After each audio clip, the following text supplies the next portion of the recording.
You know, the Carolina King DJ Chuck T, man, came into the game to change it, and I'm changing the game every day, man. I mean, y'all see the awards behind me. You know what I'm saying? I even got awards named after me. You know what I'm saying? Like this may not be a big notable magazine or a big notable publication, but Get a Magazine is from out of Florida. You know what I'm saying? And shit, that right there show you, man, like I'm breaking barriers, you know, regional barriers, you know. I got niggas in Florida naming awards after me, like DJ Drama won this award last year. Like, who would have ever thought that DJ Drama was winning an award with my name on it, you know what I'm saying? Like that right there should inspire any and everybody from the Carolinas to shoot higher, you know what I'm saying? Naturally, y'all know about the Southern Entertainment Awards. I got nominated for a Source Award the year before they shut down. I won a Justo, which is basically like a Grammy, you know what I'm saying? Like, the only other person to bring home a Justo was B. Lord, and see, a lot of niggas don't even know that, you know what I'm saying? B. Lord had a Justo back when it was really first getting off the ground, you know, but now competition is a little more fierce.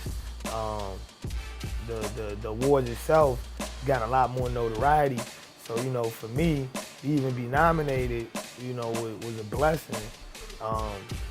But then on top of that, you know, for me to really continue to carry the torch, you know, for the Carolinas for something that big was even more, you know what I'm saying, of a blessing and even more of an accomplishment, you know. Just based on the simple fact, I'm competing with niggas from markets that are like 8 times the size of Charleston, where I'm from, you know, and they 20 to 30 times the size of the Carolinas if you put them together. I mean, as far as your market, you know, really I took my market beyond being my hometown.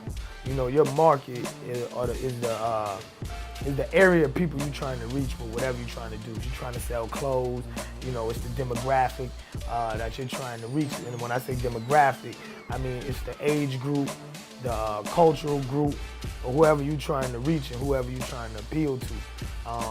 You know, with music, you got gangster rap. You know, naturally you're appealing to the niggas in the hood. You know, you got the backpack rap. Naturally, you're appealing to niggas, you know, who are in college, you know, or niggas, you know, came up in the suburbs and so forth.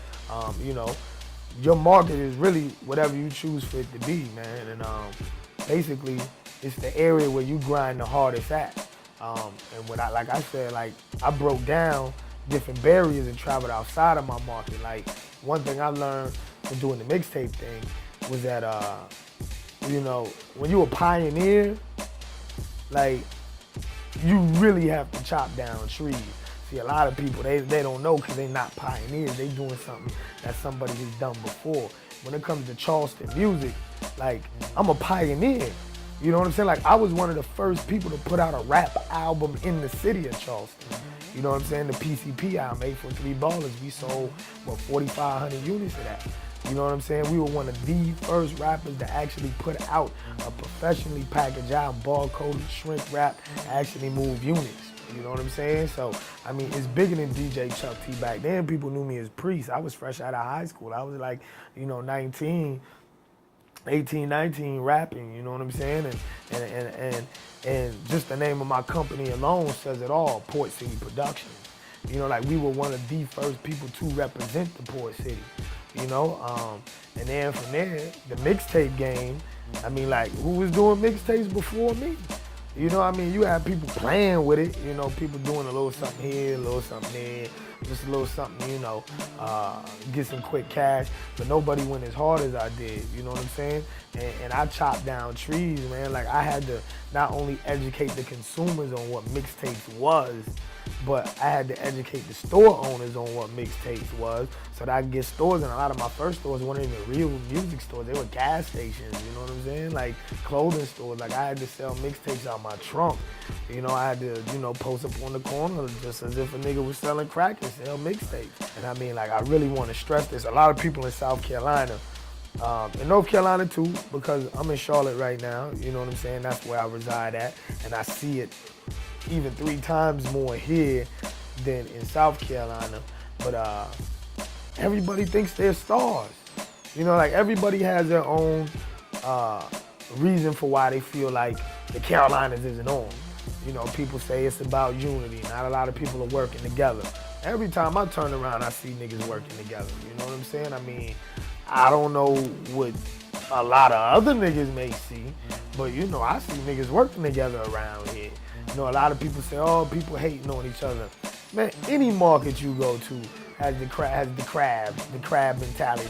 Crabs in the barrel. The crabs in the bucket theory. It's a lot of hate. It's a lot of crab in the barrel go around here. Crabs in the bucket mentality. That's anywhere.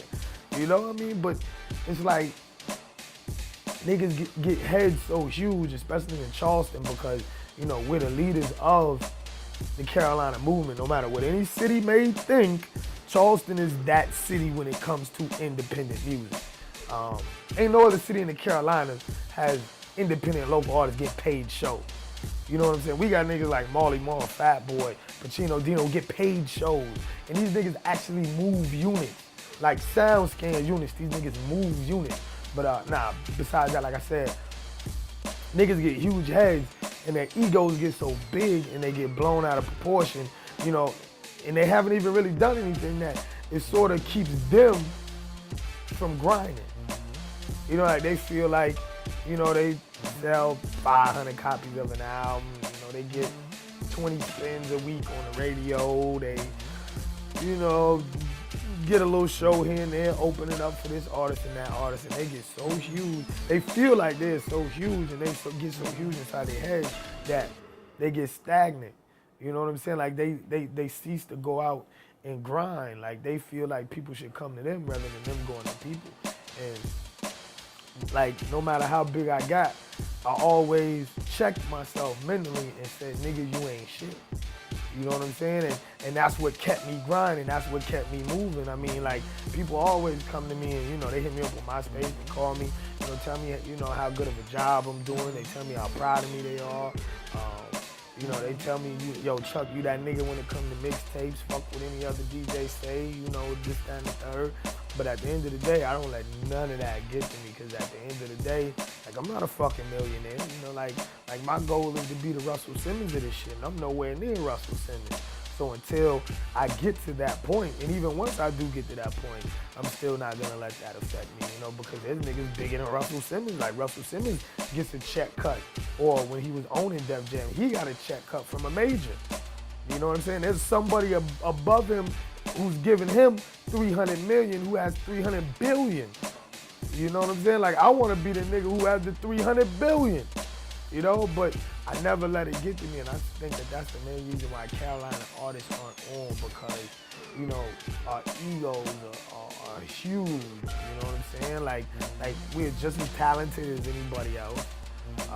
We make music that's just as good as anybody else. We work just as hard as anybody else, but we stop once we get to local superstardom rather than taking it to the next level.